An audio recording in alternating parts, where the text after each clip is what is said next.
Bonjour, je m'appelle Sarah et je suis à l'école Notre-Dame de Philippeville. Bonjour à tous, mon prénom est Romain et je viens également de cette école. Bonjour, je m'appelle Chloé, je suis dans la même école. Chaque matin, nous nous rendons à l'école avec les cars de transport scolaire. Nous sommes plus de 25 000 élèves en Wallonie à prendre les cars de ramassage scolaire. Pour cela, 940 autocars transportent les élèves dans toute la zone. En plus de ce que l'on appelle transport scolaire, des milliers d'élèves empruntent des lignes de bus publics chaque jour. Si nous voulons que tout se passe bien lors du trajet, nous devons avoir un très bon comportement. Ce petit film va nous aider à comprendre certaines règles et consignes de sécurité.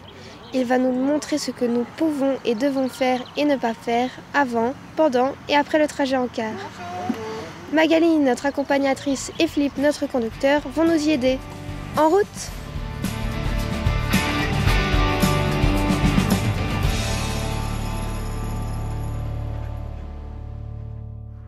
Il est tôt. Il fait encore noir. Certaines personnes dorment encore. Le jeune Julien, parti pour la énième fois en retard de chez lui, doit rattraper son retard en allant vers l'arrêt de bus. Vêtu de couleur sombre, il marche du mauvais côté de la route. Les automobilistes ne le voient pas, il court un grave danger. Mais ce n'est pas tout. En voulant essayer de rattraper son bus, il risque un accident. Voilà ce qui est conseillé de faire. Premièrement, toujours être vêtu de couleur claire. Deuxièmement, porter un brassard fluorescent pour que les automobilistes vous voient. Troisièmement, savoir marcher du bon côté de la route. Quatrièmement, toujours être là 5 minutes à l'avance pour que le bus puisse vous prendre. Voilà.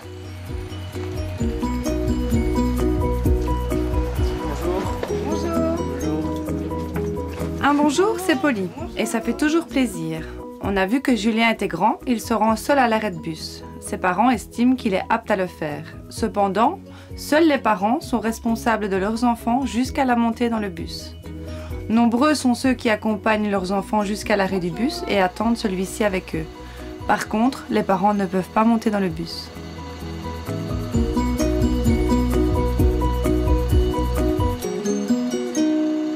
Il se peut qu'un car ait du retard. Si celui-ci est supérieur à 20 minutes, le chauffeur enverra alors aux parents abonnés au service info SMS un simple message.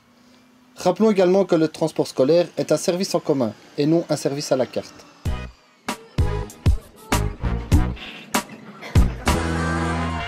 Souvent, voilà ce qu'il se passe en attendant le car. Certains élèves jouent sur la chaussée et d'autres se chamaillent l'arrêt. Quand le car arrive, tout le monde veut entrer en même temps.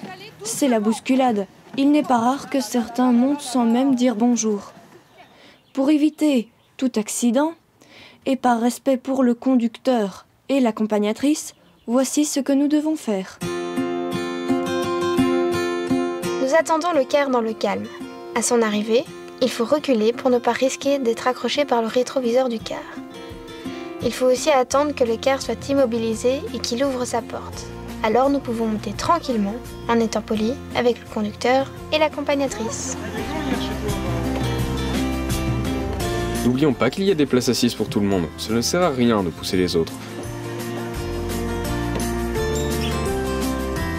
Nous devons mettre notre sac ou notre mallette sous le siège ou dans le porte-bagages pour laisser l'allée centrale libre. Et surtout, nous devons nous asseoir et boucler notre ceinture de sécurité pour les cars qui en sont équipés. Vous savez qu'en cas de contrôle de police, nous pouvons avoir une amende si nous ne la mettons pas? Voilà. Nous savons maintenant comment nous comporter avant le départ du car. Mais pendant le trajet, c'est pas toujours cool. La plupart du temps, pendant le voyage, c'est un peu le bazar.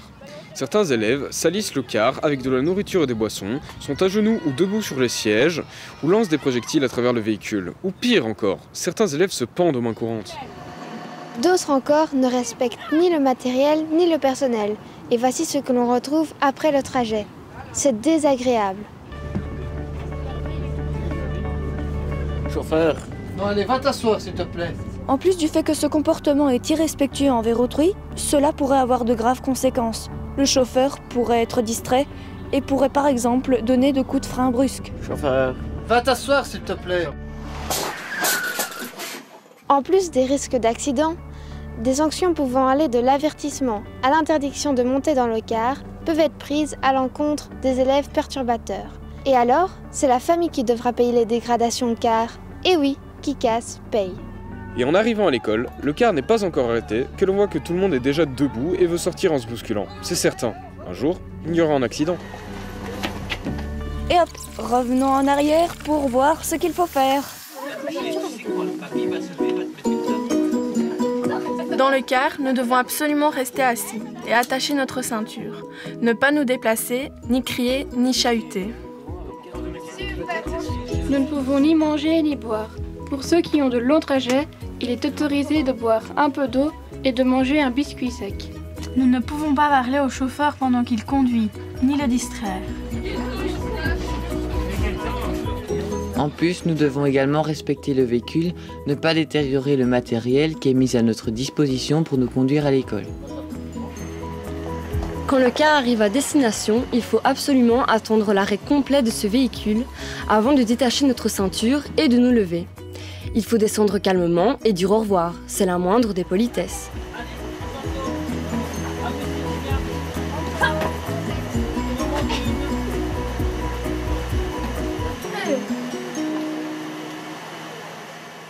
Certains élèves sont amenés à changer de car en cours de circuit pour aller dans leur école. Les élèves transitent alors par un endroit appelé de correspondance. Le principe de la correspondance est le suivant.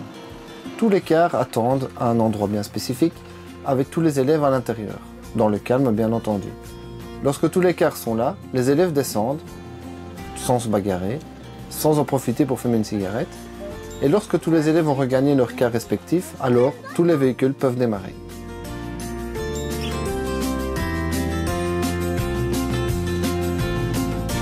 À l'arrivée à l'école, c'est le personnel enseignant ou de surveillance de l'école qui nous accueille et qui est responsable de nous.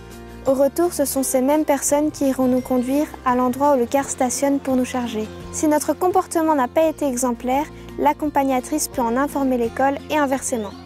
Une bonne communication entre eux est primordiale. Comme d'habitude, quoi, mais sinon...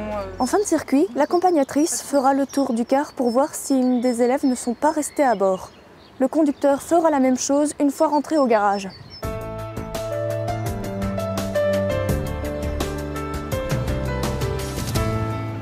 Lors du trajet retour, mercredi midi ou le soir, si nos parents estiment que nous sommes assez grands pour rentrer seuls, nous devons faire attention avant de traverser la route. Attention, super important, nous ne devons jamais passer devant ou derrière le car parce que les voitures ne nous aperçoivent pas. Pour traverser la route, attendons plutôt que le car ait quitté son arrêt et soit suffisamment loin pour nous engager. Nous verrons alors beaucoup mieux les dangers de la route, comme une voiture un peu trop rapide. Maintenant, nous savons ce que nous devons faire pour monter dans le car, nous tenir convenablement pendant le trajet et descendre calmement.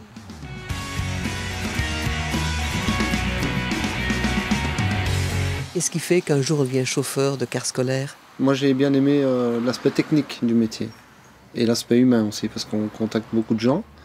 Et alors l'aspect technique, c'est des gros véhicules, c'est long, c'est haut, c'est large. Moi j'aime bien, une fois que c'est un peu compliqué, j'aime pas les choses trop simples. En quoi consiste le métier d'accompagnatrice? De surveiller les enfants principalement, veiller à avoir une bonne discipline. Je les aide aussi à monter et à descendre du car les plus petits ont un peu plus de mal. Et je veille surtout à ce qu'il n'y ait rien qui encombre le couloir. Quelles sont les difficultés du métier de chauffeur de car?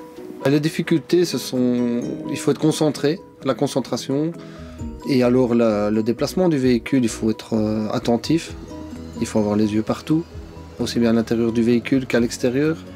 Il faut faire attention aux autres véhicules, aux piétons. Il faut être à 100%, 200% concentré à partir du moment où on prend le volant. D'autre part, qu'est-ce qui se passe quand il y a des problèmes de discipline, des chahuts par exemple? Le gros souci, c'est que je dois me lever pour me rendre près des élèves. Et là, c'est dangereux parce que je tourne le dos à la route. Et si Philippe freine, je risque d'être projetée vers l'avant. Et ainsi même me blesser moi-même et blesser des enfants qui sont sur leur siège, quoi. Il y a les dangers propres au véhicule, il y a les dangers extérieurs au véhicule. Et les dangers donc intérieurs, c'est les élèves ou les personnes qui peuvent déconcentrer le chauffeur. Il y a les dangers extérieurs qui sont les piétons, les usagers faibles ou les véhicules, les autres véhicules, donc les poids lourds ou les autres véhicules légers, qui peuvent ne pas comprendre qu'on a besoin de place et donc nous recoupent la route ou nous empêchent de passer. Donc voilà, c'est un peu un tout. Il faut vraiment faire attention à tout. Magali et moi, nous sommes partenaires. Une bonne collaboration entre nous est très importante.